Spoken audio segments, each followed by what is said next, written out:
Grandes animes vêm em todos os formatos. Alguns apresentam diferentes temas complexos que transcendem a norma e nos desafiam a pensar sobre suas mensagens e pensamentos profundos depois de terminar a série. Alguns outros constroem magistralmente seus mundos e personagens para estabelecer um clímax que leva o que vimos desde o início até o final e nos deixa com um show emocionante e ininterrupto do início ao fim. Ou alguns outros pegam conveniências e clichês de animes e outras mídias, mas os tornam seus, adicionando toques únicos para tornarem uma experiência divertida que todos possam desfrutar. E é exatamente isso que é Mahou de Oyasumi. Essa foi a melhor introdução que eu já fiz na minha vida. A temporada de outubro já tá quase acabando e eu resolvi fazer um vídeo separado só pra falar desse anime. Eu tenho algumas coisinhas bem legais, então eu acho que vai ser um bom vídeo. Então, esse aqui é o Assisti Mahou de Oyasumi. Bom, primeiramente eu achei a proposta bem mais ou menos. Eu não tinha nenhuma ideia de como fazer comédia com uma princesa raptada que só dormia. Mas foram só alguns minutos do primeiro episódio pra me deixar super cativado. Normalmente em obras desse tipo a gente acompanha a história pela perspectiva do herói que parte em uma aventura para resgatar a princesa. Mas aqui não, a gente acompanha a história pela perspectiva da princesa dentro do castelo. E eu achei isso muito legal. O autor pegou essa fórmula super genérica, mas executou de uma maneira super interessante que te cativa instantaneamente. A obra é um clichê por si só, mas como é tudo voltado pra comédia, acaba agregando muito no enredo. E no anime a gente acompanha a princesa tentando passar o tempo fazendo o que ela faz de melhor, que é dormir. Mas temos um problema nisso. A cama da cela dela é super desconfortável e ela precisa pensar em uma maneira de otimizar a experiência dela de dormir. E é extremamente divertido ver as aventuras dela pelo castelo em busca de objetos para fazer uma cama melhor, um travesseiro decente, tomar um bom banho, se aquecer quando tá frio ou conseguir um pouquinho de luz solar. E essa premissa básica e a relação que a princesa constrói com seus raptores é o que move toda a trama. Mesmo que haja uma falta de enredo, já que o anime pode ser descrito como uma princesa tentando colocar as mãos em diferentes materiais ao redor do castelo do Rei Demônio, a série não deixa a falta de progressão da história parar em si. Em vez disso, o anime se baseia na construção das relações dos demônios com a princesa, combinada com a sua sátira fórmula que era para ele seguir. E tudo isso leva à comédia.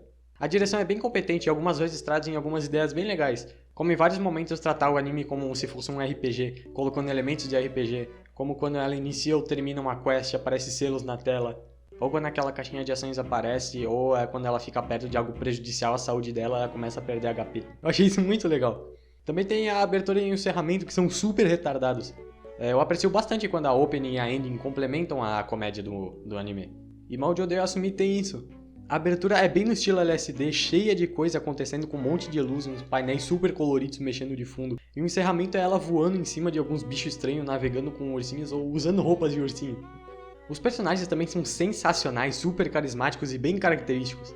Eles têm aquele design de fantasia super genérico, como uma princesa que usa um vestido super fofo, o rei demônio autoritário com um par de chifres bem chamativos, ou o herói perfeito que usa uma armadura e possui um senso de justiça bem forte. Então, olhando isso, você acha que não é nada demais. Mas na verdade a princesa super fofa que aparenta ter uma personalidade mais calma é totalmente o oposto disso. Ela é meio super sádica e mega manipuladora. Cara, aquela cena lá dela comprando a chave dos ursinhos por uma escovação é sensacional. Ou aquele episódio que o Rei Demônio fica super cansado e precisa dormir e ela tenta ajudar. Ali pra mim foi o ápice. Ela passa o dia inteiro infernizando o Rei Demônio pra ele conseguir dormir. Mas no final ela sem querer acaba só torturando ele. E aquelas caras que ela faz também são geniais. Isso gera um monte de mal entendidos muito bons. Tem o próprio Rei Demônio e os 10, que são o pessoalzinho mais forte lá do castelo. Mas todo mundo ali fica mole com a princesa e ninguém consegue se impor com ela. Os outros demônios que ficam no castelo são muito bons também. Tem um porco-espinho gigante, um homem-pneu, um lençol que voa e por aí vai. E as interações deles com a princesa também são muito boas. Eles tentam fazer com que a princesa perceba que ela é uma prisioneira, né, e pare de ficar saindo da cela o tempo todo. Inclusive, tem um episódio só focado nisso. Mas ninguém consegue porque todo mundo já tá envenenado com a calma dela. Ou o herói que tem aquele senso de direção tão ruim quanto o do Zoro. Cara, tem uma cena lá que eles estão andando em círculos, em algum lugar perdidaço, e os próprios demônios têm que ficar orientando o grupinho dele para eles irem no lugar certo, porque senão eles iam ficar lá pra sempre. O povo demônio, eles pretendem ser os grandes vilões e representar tudo que é mal. Mas ao invés do verdadeiro mal como eles parecem para o mundo exterior, eles são demônios razoáveis que agem de acordo com a boa moral, o que contradiz totalmente com as suas personas externas. E isso acarreta em um monte de cenas hilárias deles ao invés de agirem como raptores, na maioria das vezes são extremamente amigáveis com a princesa. Eles até ficam super magoados quando a princesa acaba falando algo ruim deles. E a mesma coisa com o herói que tá indo lá pra salvar ela, mas ela tem um desgosto gigantesco por ele, principalmente depois que ele consegue invadir os sonhos dela e ficar correndo pra lá e pra cá atrás. E agora eu queria pegar um tempinho aqui só pra dizer que eu tenho muita pena da Arp e da Sukyun. As duas sofreram muito na mão da princesa. Tá, não só elas, né?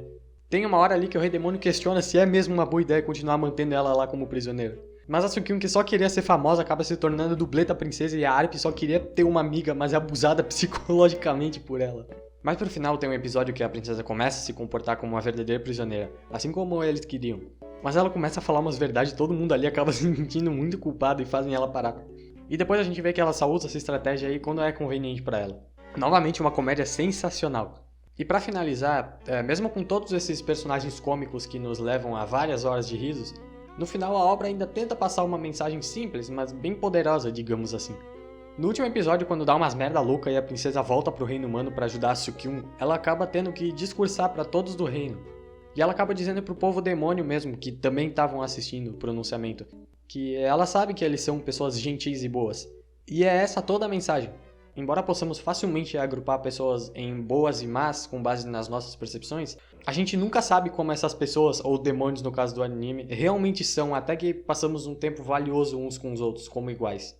Embora não seja lá um tema super complexo que desafia o espectador a passar um tempo refletindo sobre os ideais e falhas, ainda é uma boa lição que qualquer um pode tirar desse anime para imaginar-se no lugar do próximo, ou para colocar em termos mais simples, imaginar-se na situação ou circunstância de outra pessoa para compreender ou ter empatia com sua perspectiva, opinião ou ponto de vista. E isso é bem colocadinho desde o início do anime. Nós acompanhamos o dia a dia dos demônios e vimos que eles também só querem viver a vida deles sem ter que se preocupar com desavenças com outras raças. O próprio Rei Demônio fala que queria acabar com essa guerra idiota contra os humanos. E com isso nós também evoluímos e entendemos tudo isso. Embora o anime não seja uma experiência incrível, ele é bem simples no que se propõe e é isso que o torna tão bom. Uma comédia genial que trabalha bem com a fórmula genérica de princesa raptada e que usa de maneira excelente seus clichês e os transforma em grandes virtudes. Possui ótimos personagens e que acrescentam bastante pro humor da obra, e um ritmo super divertido que não deixa a série ficar maçante em nenhum momento e que nos traz boas risadas, sem precisar de muito. Então acho que é isso, né? Vou finalizar por aqui. Então, tchau!